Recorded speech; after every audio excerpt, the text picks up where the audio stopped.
जिम्पिंग को लेके अगर मैं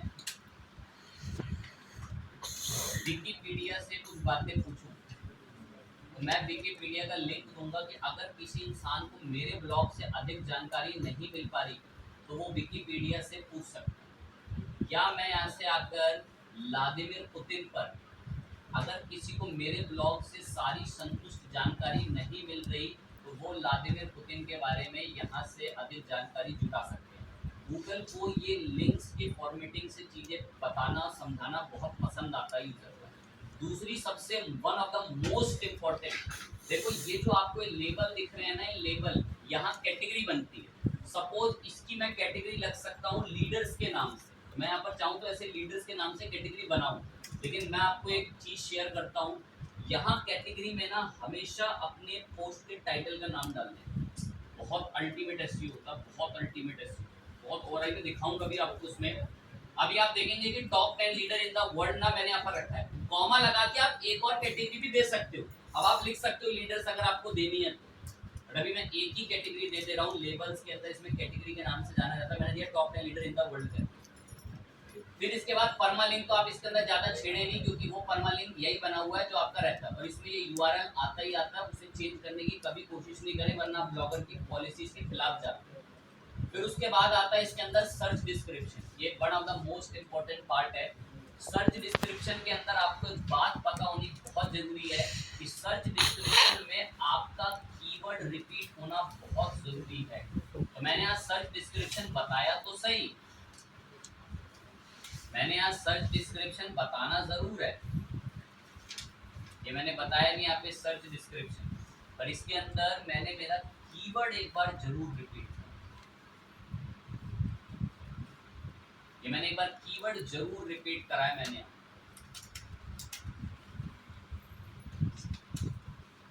सर्च डिस्क्रिप्शन भी रेडी है, कंटेंट भी बहुत अच्छे से, सब में ऑल्ट एट्रीब्यूट बढ़िया से चीजें बता रखी हैं। वन ऑफ द एक और छोटी सी मैं आपको चीज ये बोल दे रहा हूँ, देखो ये जरूर कर लेना, जैसे कि मैं नीचे आया, मैंने यहाँ पर आकर एक बात लिख दी,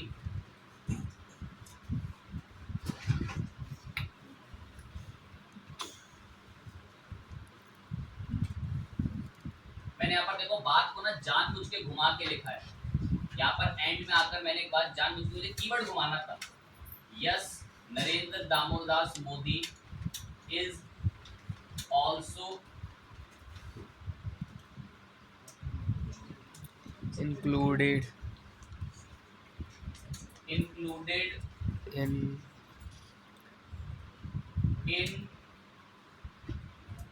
top 10 leaders. हमारा keyword yes Narendra Damodardas Modi is also included in top 10 leader in the world. जानबूझ के मुझे कीवर्ड घुमाना था, अब आप चाहें उसे कैसे भी घुमाएं, मैंने जानबूझ के उस कीवर्ड को घुमाया ही घुमाया है। कीवर्ड घुमाने के बाद आप चाहें तो 10-15 बार और घुमा दें, लेकिन मैंने इतना ज्यादा बैकग्राउंड में कीवर्ड घुमा रखा है, गूगल को वैसे ही वो ऑलरेडी इतनी बार मिल जाएगा। और पहले मेरे यहाँ पर इस लाइन में रिपीट जरूर करना था, पहली लाइन में एसईओ का रूल है, एसईओ का रूल कि आपका कीवर्ड आपके ब्लॉग स्टार्टिंग के पहले पैराग्राफ में या पहली 2 से 3 लाइन में होना जरूरी है। ये सब ऑन पेज में बहुत अच्छे से आइडेंटिफाई किया जाता है। कंटेंट लिखने के बाद अब मैं इस कंटेंट को पब्लिश कर रहा हूँ, फाइनली हम इस कंटेंट को पब्लिश कर रहे हैं, जैसा भी हमने कंटेंट अभी लिखा है। अब व्यू करके इसको परफेक्ट एक बार कंटेंट को देखते हैं। अब जैसे top 10 leaders in the world करके आपके पास ये पोस्ट रहेगी, इसमें आपकी इमेज वगैरह यहाँ पर आपने बता रखी है। अब नीचे यहाँ पर बढ़िया से आपने जो कंटेंट में चीजें बता रखी हैं, अभी कुछ गैप वगैरह जैसे कुछ नामों के बीच में आ रहे हैं ना, इनको थोड़ा सा आपको बाद में आके इनसे डील करना पड़ेगा। कुछ नामों में तो नहीं है, शुरुआत के नामों में है, जैसे यहाँ पर कुछ गैप्स हैं, इन गैप्स को आप फुलफिल कर लेंगे। मैं अभी जाकर मैं दोबारा एडिटिंग तो नहीं कर रहा हूँ, बट स्टिल हमारे पास जितनी भी हमने इमेजेस वगैरह सब दी थी वो परफेक्टली आती थी। अब मैं आपको एक पॉइंट से चीज नोटिस कराता हूँ, उसे गौर से सुनना। कीवर्ड है top 10 leader in the world, control F करा, ये कीवर्ड अभी इस पेज पे 12 बार है, ये कीवर्ड इस पेज पे अभी 12 बार है, 12 बार। देखो लेबल्स देने की वजह से देखो ये कीवर्ड देखो कैसे कैसे घूम रहा है, ठीक उसे रिपीट करवा रही है। और पता है अगर मैं इस पेज के कंट्रोल यू दबा के कंट्रोल लेफ्ट कर दूं ना, तो ये कीवर्ड यहाँ पे 55 बार है। गूगल को इनडायरेक्टली नहीं दिखेगा, लेकिन जो गूगल की भाषा ये समझेगी ना एक्सएमएल से, उसको हमारा ये कीवर्ड 55 बार मिलेगा। और अगर मैं यहीं से बात उठाऊं जावा टी पॉइंट की कंट्रोल यू करके और कंट्रोल एफ करता हूं, तो यहाँ इन्होंने केवल 19 बार इसकी स्टफिंग कर रखी है। और देखो अगर इन्होंने यहाँ 19 बार करी है, और अगर मैं यहाँ पर आकर इनका भी मेन पेज पे सर्च करूँ, और मेन पेज पे कितनी बार लिखा है, सिर्फ 3 बार। उन्होंने बैकग्राउंड में स्टफिंग कर रखी है बेसिकली। तो हमने वो स्टफिंग जो है कीवर्ड की, वो इमेज के नाम, इन सब से मिलाकर बहुत ज़्यादा स्टफिंग कर रखी है। तो आपको ये स्टफिंग थोड़े स्तर पे करनी ही होती है। बाजू की जो आपको फालतू की चीज़ें दिख रही हैं, वो मैं हटानी अभी एंड में एक बार में हटा दूंगा। लेकिन अब मुझे सबसे one of the most important काम एक करना है इसमें, इसके लिए बिल्कुल अपने माइंड को एक्टिव रखो। मैं सारी चीज़ें भी क्लोज करके, सबसे इम्पॉर्टेंट काम है, गूगल को पता ही नहीं है कि मैंने ब्लॉग लिखा है, गूगल जानता ही नहीं है। तो इसीलिए मुझे गूगल की एक सर्विस पर आना पड़ेगा जिसका नाम है सर्च कंसोल। और अब आपको भी अपने ब्लॉग को सर्च कंसोल में कैसे ऐड कराना है, कैसे आपको बिल्कुल बिलीव हो जाएगा कि वो सर्च कंसोल में आ गया, उसकी तैयारी कैसे होती है देखो। बहुत ध्यान से देखना, बिल्कुल माइंड यही टॉपिक की तरफ हो। मुझे मेरा ये ब्लॉग अब गूगल को सबमिट करना है, तो मैंने यहाँ से आकर इसे कॉपी कर दिया यूआरएल को, सर्च कंसोल पे गेट स्टार्टेड नाउ पे क्लिक करा। अब यहाँ पर आके मैंने ऐड प्रॉपर्टी करनी है, ऐड प्रॉपर्टी। देखो आपके सर्च कंसोल में अगर डायरेक्ट ऑप्शन आ रहा है ठीक है, वरना ये ऐड प्रॉपर्टी आपको मिलेगा। आपको डोमेन आपको नहीं कराने हैं कोई, आपको एक अपना यूआरएल कराना है। यूआरएल मैंने यहाँ पर बताया, ये हमारा यूआरएल है। मेरे को पहले ही पता है कि ये ऑटोमेटिक ग्रीन करके ओनरशिप वेरीफाई कर देगा। क्यों कर देगा? क्योंकि जिस मेल अकाउंट से मैंने ब्लॉग बनाया है और जिससे मैं इसे वेरीफाई करने जा रहा हूँ वो एक ही। अभी मैं यहाँ पर इसे हिट करता हूँ और कंटिन्यू करता हूँ, ये ऑटोमेटिक ग्रीन बॉक्स पे कर देगा कि भाई आपकी ओनरशिप वैसे ही वेरीफाई हो चुकी है। लेकिन अगर मुझे तब भी विश्वास नहीं है, मुझे लग रहा नहीं हुई, मुझे विश्वास नहीं हो रहा कि हुई है, तो देखो मैं फिर क्या करूँ। मुझे विश्वास नहीं हो रहा, ये तो कह रहा है कि लो देखो हमने ऐड कर दिया सेमीकोलन हब को। ये यहाँ पर लिस्टिंग में अगर मैं आऊँ तो इसको मैं एक बार देखो नीचे बता रहा है, देखो www.semicolon-hub.tag बोल रहा है, यहाँ पर हमने ऐड कर दिया उसे। मैजिक मुझे विश्वास नहीं हो रहा कि वो गूगल में ऐड हो गया, मुझे विश्वास चाहिए कि भाई कैसे प्रूफ कैसे होगा। तो उसके लिए ना आज तो इनका टूल जिंदा क्या पता कब चला जाए। ये वेब टूल आता है इनका रिपोर्ट के अंदर, इस वेब टूल से ना आप इम्प्लिसिट जान सकते हैं मोबाइल या डेस्कटॉप में से किसी में भी करके। मैं यूआरएल को कॉपी रखूंगा और यहाँ से भी अगर ऐड प्रॉपर्टी के लिए आगे बढ़ते हैं, और अगर ऐड प्रॉपर्टी यहाँ से भी कराओगे पेस्ट करके और कंटिन्यू करोगे। अब यहाँ पर अभी वेरीफाई यूजिंग डिफरेंट मेथड की अगर मैं कर दूँ इसको, देखते हैं क्या देता है। अभी देखो कह रहा है कि डोमेन प्रोवाइडर की मदद से ना ये ऑलरेडी वेरीफाई हो चुका है। मैं कह रहा हूँ मुझे अभी भी विश्वास नहीं हो रहा है कि वेरीफाई हुआ है, तो यहाँ पर एक ऑप्शन मिलता है HTML टैग। कुछ का यहाँ तक आना, हिमालय पर्वत तोड़ने, हिमालय पर्वत चढ़ने की बात है, यहाँ तक पहुँच पाना। जो मैं यहाँ तक अभी आया हूँ, तो मुझे मजबूरन पता, मुझे एक बार फिर बताना पड़ेगा। वेब टूल पर आके मोबाइल डेस्कटॉप किसी पर भी चले जाओ, यहाँ से प्रॉपर्टी अगर ऐड कराएं तो यहाँ से भी कर दो, यहाँ से भी कर देगा। मैं नॉर्मल ऐड प्रॉपर्टी के लिए आगे बढ़ो, यहाँ से ऐड प्रॉपर्टी के मैंने बहुत सारे टाइम पर कितने सारे ब्लॉगों की वेरिफिकेशन मल्टीपल टाइम करा के पूछते रहते हैं इससे। अब मैंने यहाँ पर ऐड प्रॉपर्टी में हमारा डोमेन इसको यहाँ से बताया। आज से पहले ऐसे ही दिखता था, तो आज के टाइम पर कोई बेचारा ऐसा अपडेट होकर दिखने लगा। मैं जब 2015, 16, 17 में कुछ ऐसे ही दिखा करता था जब नया नया आया, ठीक है। मैं इसको अब ऐड यहाँ से वेरीफाई यूजिंग डिफरेंट मेथड कर देंगे। ये हमारा जो डोमेन है semicolon-hub.tag, मैंने बोला मुझे इसे HTML टैग के थ्रू वेरीफाई करना है। HTML टैग के बोल रहा है ये टैग अपनी वेबसाइट के हेड सेक्शन के नीचे जाके डाल आओ, हमें फिर भी विश्वास हो जाएगा कि ये साइट आपकी है और हम आपकी साइट को गूगल पे इम्प्लिसिट वेरीफाई करा देंगे। मैंने ये कोड यहाँ से कॉपी करा, कॉपी करने के बाद मैं हमारी साइट पे आया और यहाँ पर ना थीम के अंदर मुझे कोडिंग मिल जाती है। या एडिटिंग इस पे जाना, एडिट HTML से कोडिंग मिल जाएगी। अगर आप सक्षम है तो यहाँ एक लाइन लिखी होती है कि ये जो है आपको कहाँ हेड सेक्शन के नीचे पेस्ट करना है। हेड के ऊपर भी आप वहाँ पे कर सकते हैं, जगह आपको मिल जाएगी। यहाँ पे बिफोर बॉडी के करना है, ठीक है। तो हेड सेक्शन के अंदर और बॉडी के बिफोर पहले करना है। कैसे करोगे? तो देखो कोडिंग खुल गई यहाँ पे। अब ये रहा हेड सेक्शन आपका, कर दो हेड सेक्शन के नीचे पेस्ट। इस पे मैंने एंटर दबाया, ये हेड के नीचे पेस्ट हो गया। ये लगा सेव, यहाँ से आपकी थीम की कोडिंग है, इसमें ज़्यादा आपकी चीज़ें छेड़ा वेड़ा खानी नहीं करेंगी, परेशानी हो जाएगी। सेव कर दिया मैंने, इसको यहाँ से प्रोसेसिंग ले रहा है, ये कोड मैंने यहाँ डाल दिया गूगल का साइट वेरिफिकेशन कोड।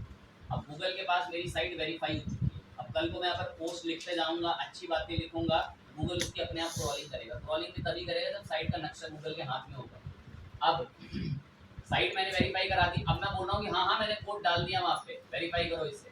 वेरीफाई करते अगर ओनरशिप ग्रीन हो गई तो ऑटोमेटिक हमारा यहाँ पर ये बोल रहा है कि जी आपका ब्लॉग वेरीफाई हो चुका है, व्यू ऑल वेरीफाइड प्रॉपर्टीज। और अगर मैं ऐड प्रॉपर्टी में अब बोलता हूँ ना दोबारा कि मेरी साइट को वेरीफाई करो, तो ये बोलेगा आपकी साइट यहाँ पर ऑटोमेटिक एचटीएमएल टैग से वेरीफाई हो चुकी है। अब अगर मैं दोबारा बोल रहा हूँ ना कि वेरीफाई करना जरा इसको, वेरीफाई यूजिंग बोल रहा है अभी देखो कुछ ही टाइम पहले वेरिफिकेशन सक्सेसफुल हुई है आपकी, लेकिन अगर आप फिर भी बोलो ना डिफरेंट तरीकों से वेरीफाई करा दो, तो मुझे अब की बार एक और वो मेथड बोलता है कि आपकी वेबसाइट एचटीएमएल टैग से भी वेरीफाई हो चुकी है। तो गूगल के पास हमारी साइट, ये गूगल 5-6 तरीके देता है कि इन सारे तरीकों से आप अपनी साइट को वेरीफाई करो। ये तो बड़े टेक्निकल होते हैं, टैग मैनेजर तो आसान है, एनालिटिक्स भी आसान है, एचटीएमएल फाइल के थ्रू थोड़ा सा टिपिकल होता है, सर्वर पे डालनी पड़ती है, वो कोडिंग की वेबसाइट्स होती हैं उनके साथ होता है, ठीक है।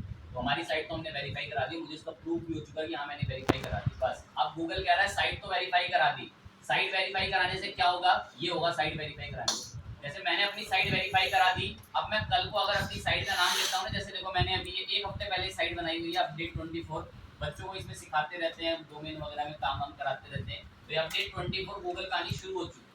अब इसको मैंने यहाँ पर वेलकम टू, ये सारा मैंने इसके अंदर जितना भी कंटेंट वगैरह सब अभी लिखा हुआ है चैट जीपीटी से ही लिखा हुआ है सब इसके अंदर ही। यहाँ पर नीचे जितनी भी मैंने अभी देखो आपके लिए भी यहाँ पर एक कंटेंट ऐड कराया था, ये सब कंटेंट, ये पोस्ट वगैरह सब मैंने क्लास में लिखी हुई है, ये बच्चों को पढ़ाते, ये जितनी भी पोस्ट इसके अंदर लिखा सब जेन्युइन मेथड में लिखी हुई है। अब जैसे मैं किसी भी पोस्ट की तरफ आता हूँ, top 10 airlines in the world, तो बिल्कुल अच्छे से समझा रखा है एक एक चीज को ताकि अच्छे से रीडेबिलिटी रहे। अब गूगल को वेरीफाई करा दिया, अपना गूगल को साइट का नक्शा देना है। अब साइट का नक्शा कैसे देंगे, माइंड बिल्कुल चल रहा होना चाहिए कि साइट का नक्शा कैसे दिया जाएगा। तो गूगल को अगर आप अपनी साइट का नक्शा देना चाहते हैं ना, साइट मैप, तो यहाँ से आपको साइट मैप आपको मिलेगा, साइट मैप, साइट का नक्शा देना है हमारी सेमी कॉलम वाली साइट जो भी अभी हमने बनाई। तो इस साइट का नक्शा कैसे देंगे, आपको गूगल पे आके सर्च करना है ब्लॉगर साइट मैप जनरेटर, लेबनॉल की साइट मिल जाएगी सबसे पहले। यदि लेबनॉल की साइट की अगर मैं बात करूँ तो इंडिया के नंबर 1 ब्लॉगर की साइट है lebanon.org। और अगर मैं सर्च भी कर दूँ आपके लिए टॉप 10 ब्लॉगर इन इंडिया, तो उसमें सबसे पहली जो साइट अगर खुल के आती है तो ये कुछ अग्रवाल वगैरह यहाँ पर दिख रहे हैं, यहाँ पर चलते हैं इनमें, टॉप 10 ब्लॉगर इन इंडिया। और ये जो अग्रवाल वगैरह आपको दिख रहे हैं यहाँ पर, अमित अग्रवाल वगैरह, ये देखो इसकी साइट नंबर 1 इंडिया के ब्लॉगर की साइट है lebanon.org, ठीक है। ये टूल प्रोवाइड करते हैं, बहुत तेज दिमाग चलता है इनका और अच्छी चीज़ें लिखते हैं अपनी साइट में। मैं यहाँ पे साइट मैप जनरेट करने आया हूँ। साइट मैप साइट का नक्शा होता है, गूगल को वो नक्शा अगर हाथ लग जाता है ना तो गूगल को हमारी साइट से कंटेंट उठाने में आसानी होती है।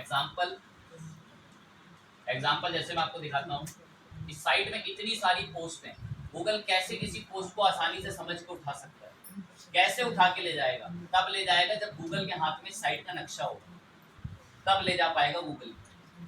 मैं एक टूल की तरफ आया जो साइट के नक्शे तैयार कर रहा है, मैंने अपनी साइट का यूआरएल लिया और इसको पेस्ट कर दिया, मैं जरा मेरी साइट का नक्शा तो बना के देना फटाफट से, जनरेट एक्सएमएल साइट मैप, बोला ये रहा आपकी साइट का नक्शा।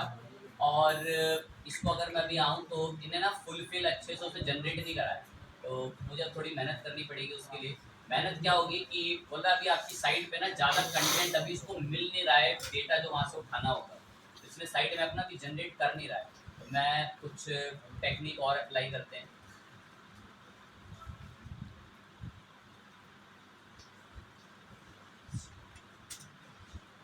विदाउट स्लैश निकाल के करते हैं, तो साइट मैप जनरेट नहीं कर रहे हैं। कारण ये होते हैं कि हमारी साइट अभी बहुत ही मैंने फ्रेश ही बना रखी है, ज़्यादा मैंने कंटेंट डाला नहीं है, तो ना साइट का नक्शा मिल नहीं रहा है। इसे एक आधे टूल से और इम्प्लिसिट बोलते हैं।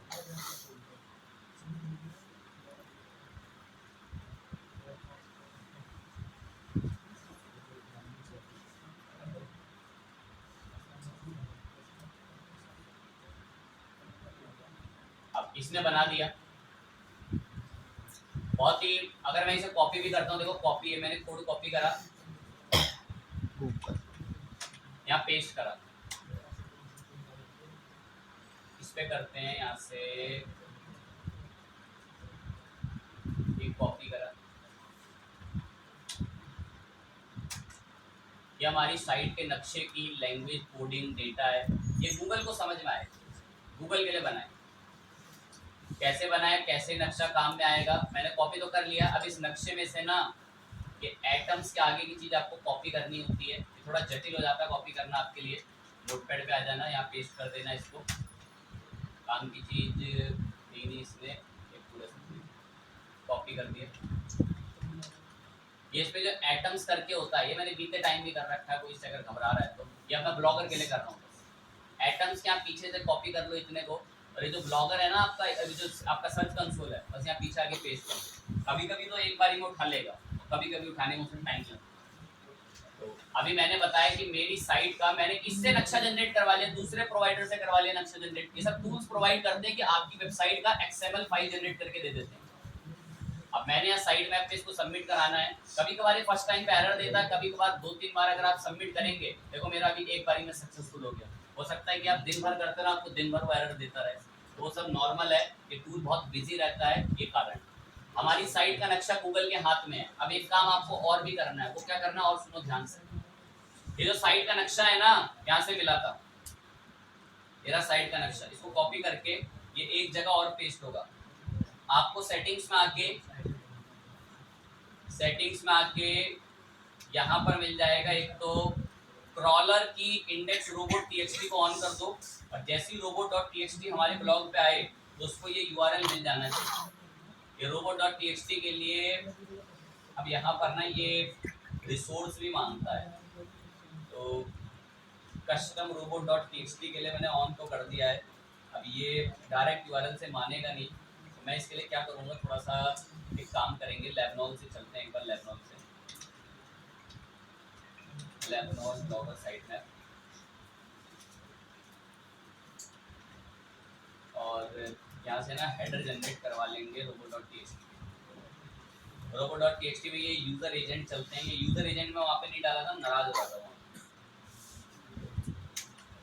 ये यूज़र एजेंट अलाउ करके डाल गया और ये लगा सेव, और robot.txt नॉट कंपाइलिंग फॉर्मेट, ठीक है।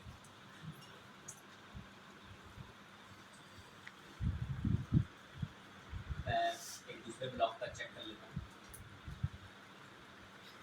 ये 24 क्लब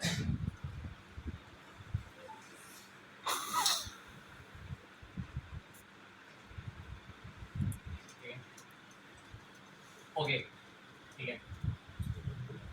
आइटम्स के साथ मुझे थोड़ा साइट मैप का जनरेट भी रखना है ताकि robot.txt से समझ जाए।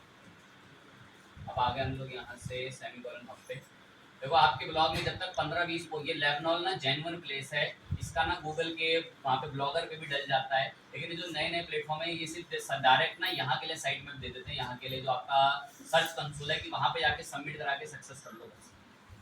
लेकिन हमें यहाँ भी सबमिट करना होता है ब्लॉगर के अंदर, तो यहाँ भी कराते हैं यदि कस्टम robot.txt।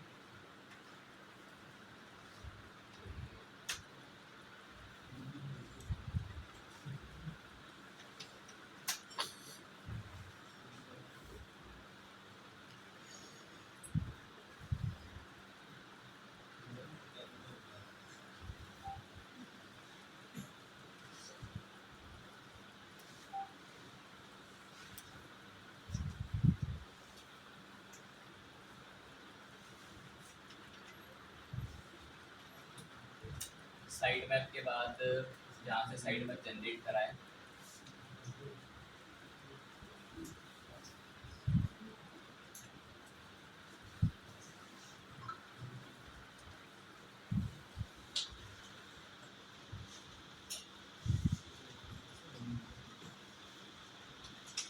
कोई नहीं, जब यहाँ से आकर हमारा परफेक्टली साइट मैप जब जनरेट होना शुरू हो जाएगा, हम तब इसे सबमिट करा देंगे। अभी बस एक दिक्कत की बात ये है कि ये कह रहा है कि आपकी साइट अभी बहुत नई है और हम उसका साइट मैप अभी अच्छे से जिस लेवल पे जनरेट करना चाहिए वो हम जनरेट नहीं कर पाए। अब ये लोग करके दे तो रहे हैं, इन्होंने साइट मैप दिया भी, अब ब्लॉगर पर इस पर तो हमने सर्च कंसोल पे सबमिट कर दिया गूगल पे हमारी साइट का नक्शा, बट हमारी साइट का नक्शा ना हमें हमारे ब्लॉगर पर भी हमेशा के लिए रखना होता है कि हमेशा यहाँ पर भी वो सेफ रहे robo.txt के अंदर। तो स्टिल robo.txt का भी हमारे साइट मैप को अलाउ करने से वो मना कर रहा है। ये देखो ऐसा ही दिखता है साइट मैप पे, बिल्कुल ऐसा सबमिट जैसे यहाँ पर आपको दिख रहा है, कुछ ऐसे रिजल्ट्स के साथ आपका साइट मैप सबमिट रहता है। तो कोई दिक्कत नहीं, आप उसे स्किप कर देंगे अगर वो सबमिट आपसे नहीं लेगा तो, वरना तो सबमिट ले लेता। मेरे हर ब्लॉग के अंदर मैंने तो सबमिट कर रखा है। अब ये अपने कुछ अलग नखरे दिखा रहा है सबमिट ना करने के।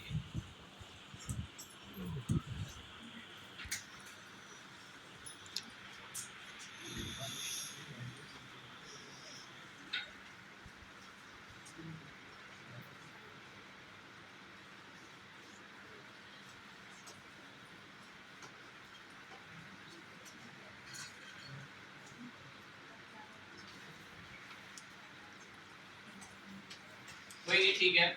हमने बाकी फाइनली जितने भी रूल्स देखने थे एक ब्लॉगर के अंदर, वो सारे रूल्स देख लिए हैं। एक एक कस्टम रोबोट हेडर टैग भी इनेबल होते हैं, ये तो उनके लिए बने हुए हैं जिनको अपने ब्लॉग में कुछ पर्टिकुलर चीज़ें सर्च इंजन पे शो नहीं करानी होती, वो लोग इसे काम में लाते हैं। और मोनेटाइजेशन के लिए ad.txt वगैरह हो गई, बाकी तो ब्लॉगर का सब डेटा वगैरह इंपोर्ट करने की सुविधा है। तो एक ब्लॉगर के अंदर एसईओ करने के लिए डिस्क्रिप्शन वगैरह, पोस्ट वगैरह सब कैसे लिखते हैं, वो सारे पावरफुल रिसोर्स हमने ब्लॉगर के डिस्कस कर दिए। अब हम शुरुआत करेंगे ऑफ पेज एसईओ की, अपना नेक्स्ट क्लास।